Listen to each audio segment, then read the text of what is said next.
6 months ago, I played through all 4 of the Destiny 1 raids and made a video comparing them to the modern Destiny 2 raid experience. I talked about how different Vault of Glass and King's Fall were from the reprised versions in Destiny 2, and how I thought Crota's End and Wrath of the Machine could be updated for their forthcoming reprisals. Now that the reprised version of Crota's End has been released, I'll take a look at the remake and compare it to the original. I also will discuss how it compares to the other 2 reprised Destiny raids, Vault of Glass and King's Fall. My original takeaway from the 4 Destiny 1 raids was that Wrath of the Machine was my favorite and the most polished, so none of the mechanics would need to be substantially altered to fit Destiny 2. However, I thought that Crota's End would be a much more interesting raid to reprise, considering how many mechanic changes would be required, as many of them are incompatible with Destiny 2's current sandbox. I was drawn in by the potential for a Crota's End redemption arc,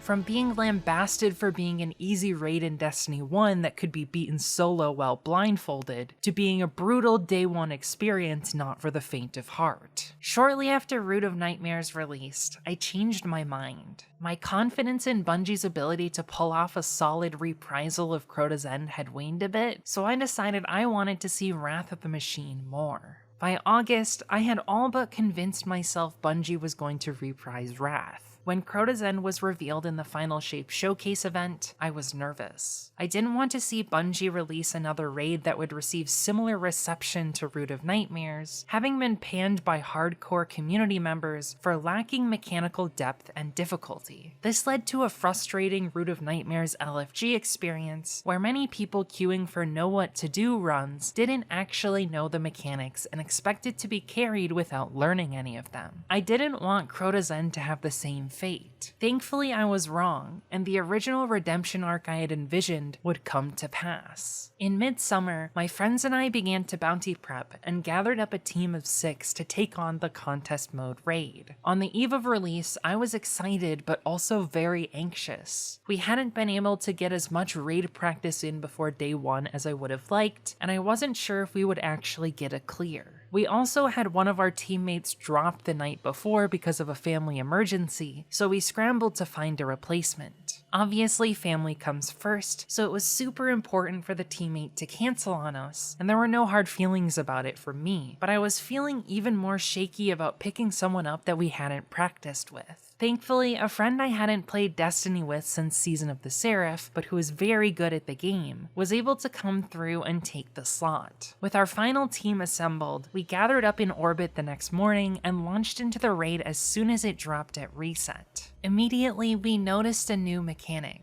Instead of only being present in the final encounter, the Chalice of Light appears in every encounter of reprised Crota's End. We quickly discovered how the new Chalice mechanic worked. While holding it, a meter charges on your screen. Once it fills, if nobody steals the Chalice from you, you die. If someone steals the Chalice while your meter is full, you receive a buff called Enlightened that allows you to interact with most of the raid's mechanics. This creates a game of hot potato, where players take turns passing off the Chalice and using Enlightened to complete the mechanics and beat each encounter. On top of this, 3 of the encounters have new mechanics that force you into a race against time to avoid a wipe. In Abyss, this is a debuff called Engulfed in Darkness that causes you to wipe if you don't reset it by enlightening a lamp or depositing the Chalice once every 60 seconds. In Yut, she starts her song if you take too long to kill your first wizard, and in Crota, you'll wipe to his Oversoul if you take too long to start DPS without doing the mechanic to reset the Oversoul. I love the balancing act between enlightening players and completing the mechanics fast enough, making each encounter feel a bit more frantic. My only criticism of the new way the Chalice mechanic works is that sometimes it can create situations where you're sitting around and basically doing nothing while you wait for the Chalice to recharge. It could possibly do with having the time required to enlighten someone decreased a little bit, but then you would need to rebalance all of the timed wipe mechanics around the new time, which might be difficult to do. If I had to guess, the Chalice timer was finely tuned around the construction of the Abyss encounter's new mechanics to avoid making that encounter too easy or too hard, but I think that encounter could stand to be balanced a little bit better, which I'll get to in a minute. Overall, I like the new addition of time requirements and Chalice mechanics because they take what was originally mostly an element of the Yut fight and secret chest prior to that encounter and expand it across the entire raid, making the entire thing feel much more mechanically and thematically unified. Reprised Crota is a race against the clock.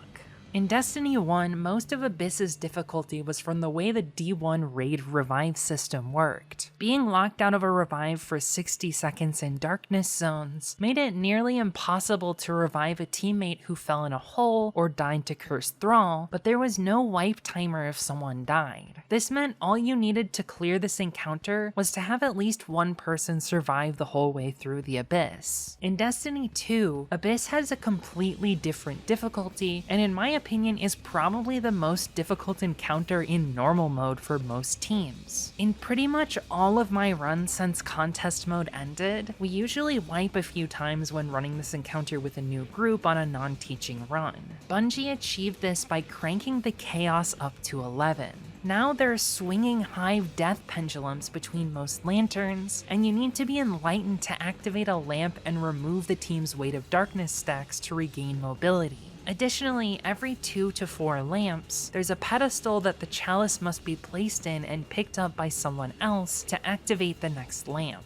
When you add all of those facts to balancing the Enlightened timer against Engulfed in Darkness, plus trying to avoid falling in the numerous insta-kill holes placed around the pitch black arena, this encounter is one of the most chaotic raid encounters in Destiny history. I love the new version of Abyss, as my favorite raid encounters tend to be ones that are chaotic and require careful coordination across the whole team to execute the mechanics. Exhibition in Valve the Disciple, Descent in Deepstone Crypt, and Totems in King's Fall Reprised are my favorite examples of this idea. In theory, Abyss could be done by a coordinated team without a single callout if you have a good plan and everyone is paying close attention. However, in practice, you need clear comms and lots of callouts to make sure everyone knows what's going on. Reprised Crota Zen teaches you the new mechanics incredibly well by introducing the Chalice in the opener so that players understand the mechanic before they get to Abyss. Next, Abyss builds on the mechanic by introducing the idea of placing the Chalice in the podium and using it to light totems. On day 1, my team figured out the mechanics after only 1 or 2 wipes, but it took us 2 hours to clear the encounter because it took us a long time to figure out how to optimize our callouts and survive on contest difficulty all the way to the end. It's a fairly long 10 to 15 minute encounter that can be punishing and cause wipes if information isn't communicated properly or a team member isn't paying attention when they should be. My friends and I like to joke that this encounter is mostly an ADHD test if nothing else. The way my day 1 team figured out how to make swapping the Chalice seamless was to make steal a safe word, meaning that you never say it unless you want the Chalice taken from you, so that anytime you hear the word steal, it means the Chalice needs to be taken. This worked incredibly well for us, and I've seen good success in implementing this strategy in runs with other members of my clan. 2 other callouts that helped a lot were to call get out or leave when it was time to leave a lamp so that nobody dies from the explosion when the lamp runs out of light. If someone goes down and others need to run back and revive them, mistakes can easily cascade and cause a wipe. If the timer is low and the person who died had Enlightened or the Chalice, it can easily mean an instant wipe. The game does a really good job of telling you when you need to leave each lamp, as the color slowly fades from white to yellow then to red before exploding.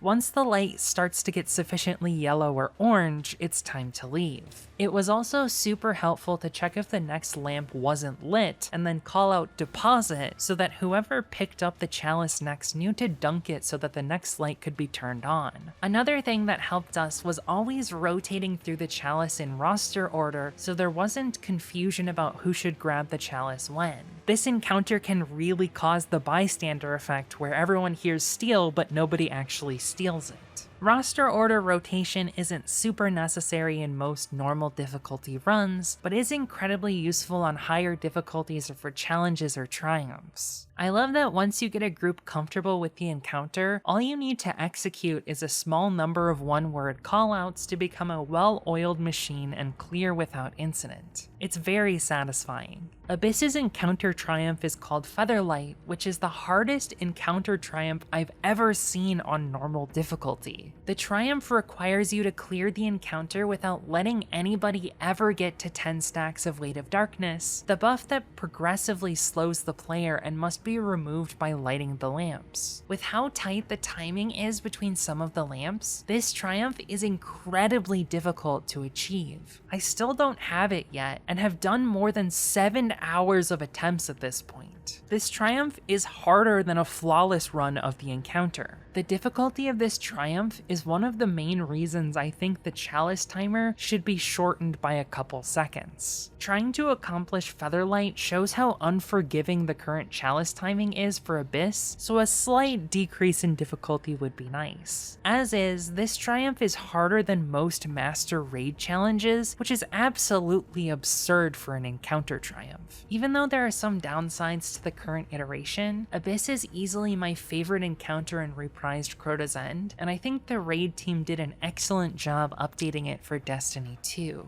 Bridge is an encounter that I wasn't sure how Bungie could fix, and thought the design was fundamentally flawed based on Destiny 1.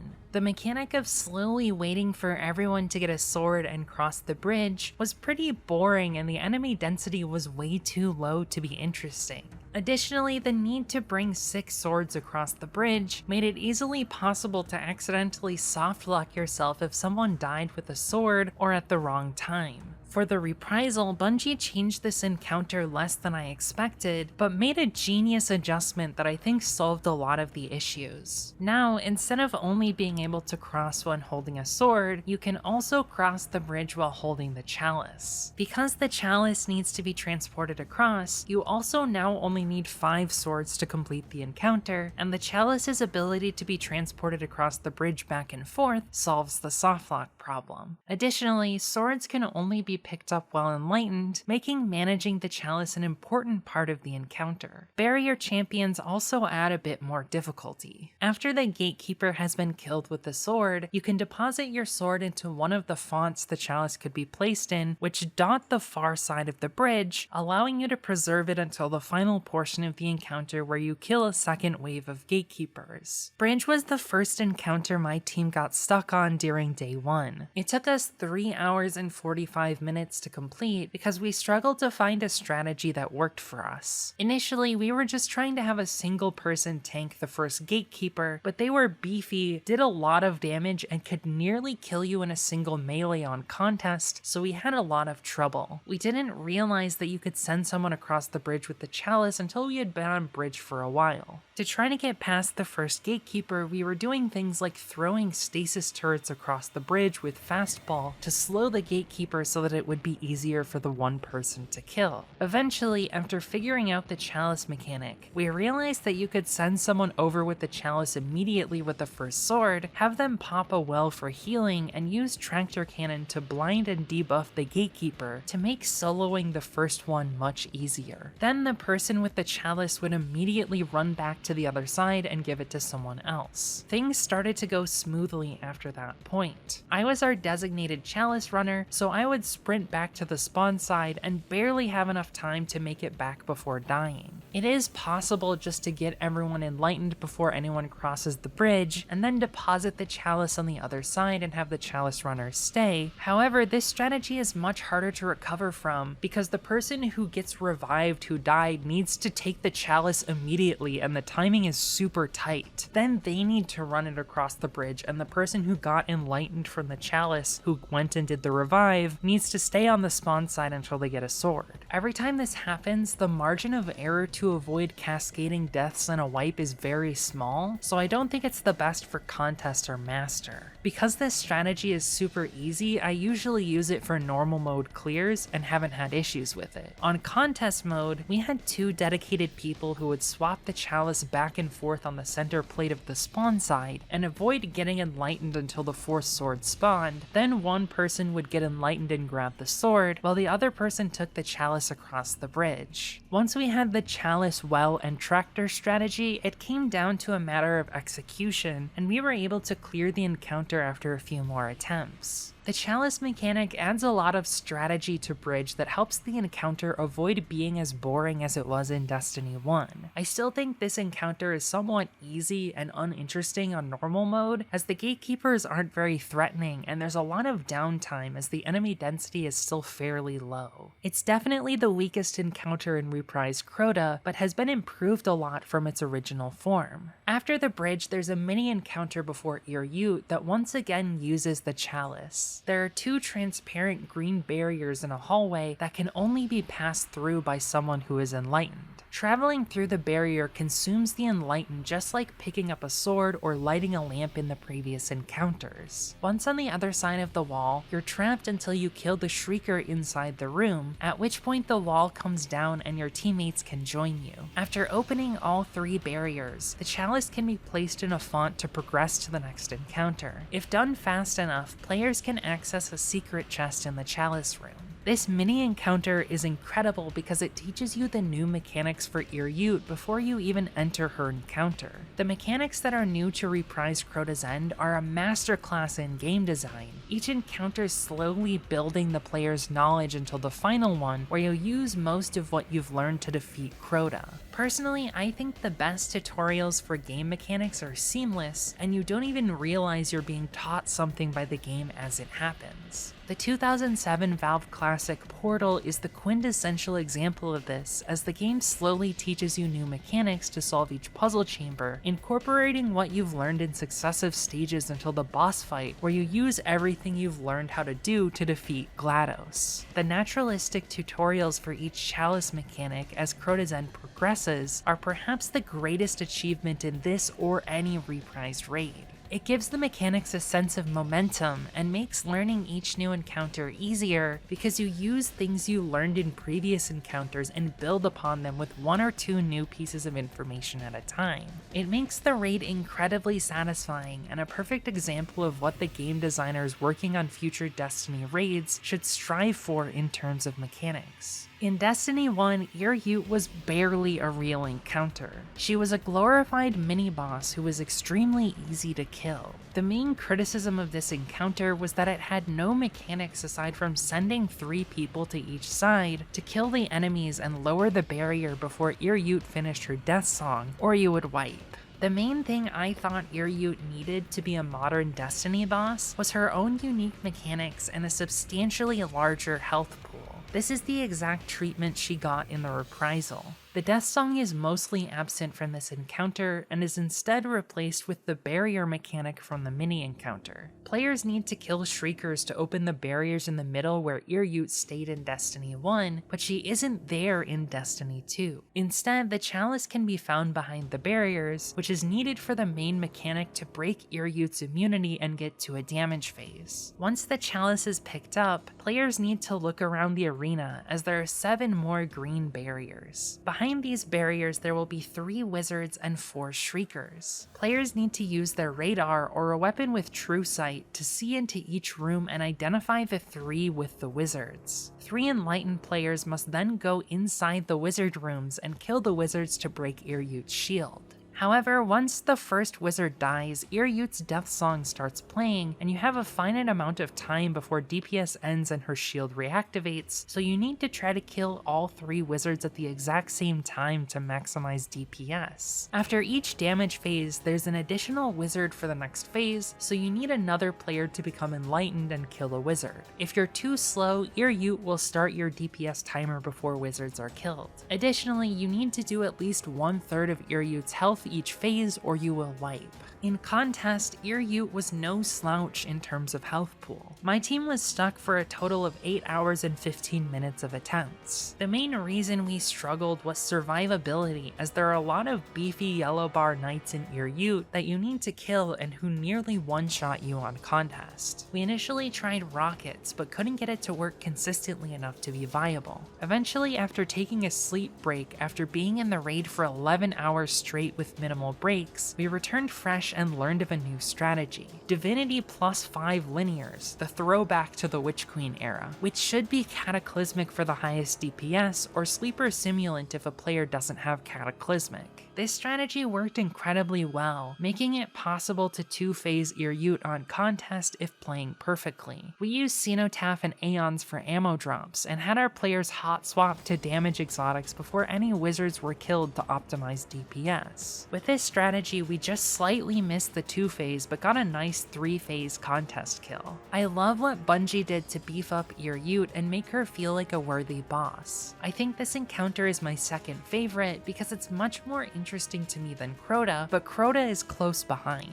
6 months ago, I predicted exactly what Bungie would do to Crota, which wasn't that hard because he basically got the Oryx treatment. The encounter is largely the same except for a few quality of life changes. The first is that the sword relic now breaks Oryx's shield and regular weapons can be used for DPS. In Destiny 1, it was the inverse, which really limited the encounter in terms of damage and speedruns. This was pretty much what everyone in the community thought Bungie would change. The other major change is to the Chalice mechanic. In Destiny 1, the presence of Crota debuff prevented you from regenerating health, and you could only heal while holding the Chalice. However, this would be easily trivialized in Destiny 2 with the wide variety of healing abilities, particularly from Solar 3.0. The only way to fix this problem would have been to prevent ability healing, but that wouldn't feel great as you would severely limit build crafting. Bungie opted to remove the health mechanic and replace it with using the Chalice to pick up the sword. Originally, you just had to kill waves of enemies until the sword bearer spawned, but now killing the boomer knights in each tower will cause the spawn. This makes the fight a lot less boring and gives the player control of the sword. Additionally, the Oversoul mechanic has changed. In Destiny 1, anytime someone died, the Oversoul would spawn and would need to be destroyed in order to prevent a wipe. In Destiny 2, this doesn't happen and is replaced by the Oversoul wipe being triggered by a timer if players take too long to start DPS. Furthermore, the Oversoul appears during damage and will wipe the team if not destroyed within 30 seconds. It can only be damaged by enlightened players, adding another player who needs that buff. Crota DPS is all about balancing how much time you deal damage versus killing the Oversoul. If you destroy it too fast, you won't get as much DPS time, but if you don't destroy it fast enough, it's an automatic wipe. The other new mechanic for Crota is the Chalice pool. When Crota is present, you can't swap the Chalice freely and must stand in a pool of light that moves around the arena to swap. This adds an extra sense of danger as sometimes Crota will be standing right next to the pool and attack you while you try to swap. Crota was the major DPS check on contest mode. His health was fairly high, making a 3-phase difficult with the preferred DPS strategy of Swords and Lament. My team had started to fall apart during Yut, as one person abandoned the team when we took a sleep break and we had to find a fill for my clan. Then 3 hours into Crota attempts, another person had to go to work, so we decided to take a 3-hour break and come back fresh to see if we could beat the raid. We picked up another fill, but our replacement from earlier in the day had power issues, so we had to find yet another player. Because we couldn't get anyone from our clan, we had to use Bungie LFG and found a surprisingly good teammate. After a few more hours of attempts, we ended up throwing in the towel because we weren't able to consistently get through 2 phases without dying. Crota's attacks were brutal on contest, even with lots of resistance mods, and caused most of our deaths. Additionally, it's hard to break Crota's shield with 2 swords but doable, so we decided to go for 3 sword, but try 2 if we lost one to a death. We lost a lot of attempts to back up 2 sword fails. After 22 hours of attempts over 2 days, we ended up giving up on the contest dream because we were going to lose even more people due to needing sleep. It was brutal to put in in so much time into the raid and not even get a regular contest clear and necrochasm, let alone challenge mode, but we were ultimately not able to surpass the Crota DPS check. I learned a lot from our Crota contest failure, and I'm going to make sure for the final shape that my friends and I are able to find a team who is more dedicated to clearing the raid so we don't lose people, and practice a lot more in advance, particularly stuff like master raids, low man raids, and flawless raids, to prepare in the months leading up to the final shape raid. I definitely don't want to fail 2 contest mode raids in a row and think we can clear contest mode if we practice and try hard enough. I'm not the only one who struggled with this raid, as contest mode Crota's End had one of the lowest clear percentages in 2 years. Only 10% of players who attempted contest mode Crota made it to Yut and cleared that encounter, and then only roughly 4% of the total players actually cleared Crota. On contest, Crota was brutal, but during normal mode, it's not bad. Crota still does a lot of damage to you from his attacks, and can now rotate 360 degrees around the arena to see you from pretty much anywhere, so you need to be extra careful. Because of the long Chalice timer, there's still a fair amount of downtime during Crota, which is why I don't think it's as interesting as Yut, but it's still a really fun encounter and an awesome boss fight. Crota really lived up to being the Son of Oryx in his reprisal. Crota's End had an incredible atmosphere in Destiny 1, and I'm happy to say that's continued in Destiny 2. I don't think the raid looks quite as good as it could, as there's something about the lighting that doesn't quite hit the same incredible vibrant lighting of Destiny 1 Crota's End, particularly during the Crota fight, but the skybox is incredible as always. I also love the darkness of Abyss, as it adds to the sense of danger. At times the raid can be a bit drab and gray, but when the raid does something dynamic with the lighting, particularly during Oversoul stuff, it's great. It shouldn't be surprising to hear this, but I think Crota's End is the best reprised raid Bungie has ever created by managing to stay true enough to the original while also significantly reworking the mechanics to make them work better with the Destiny 2 sandbox. Considering that Crota was my least favorite of the 3 in Destiny 1, I think it's incredible that Bungie has managed to make Crota's End my favorite of the 3 in Destiny 2. The raid is honestly one of the best in the game. It shows that Bungie is capable of making an incredible raid if they set their mind to it. I hope we get Wrath of the Machine next year, as it's an incredibly iconic raid that I would love to see in Destiny 2. I'm even more excited to see what the Final Shapes Witness raid has in store for us. If you enjoyed this video, consider subscribing. I post videos like this one about the Destiny franchise every week or 2. Oops, this one got delayed a lot because I had some issues with my computer. I'm eforme and would like to thank you for watching.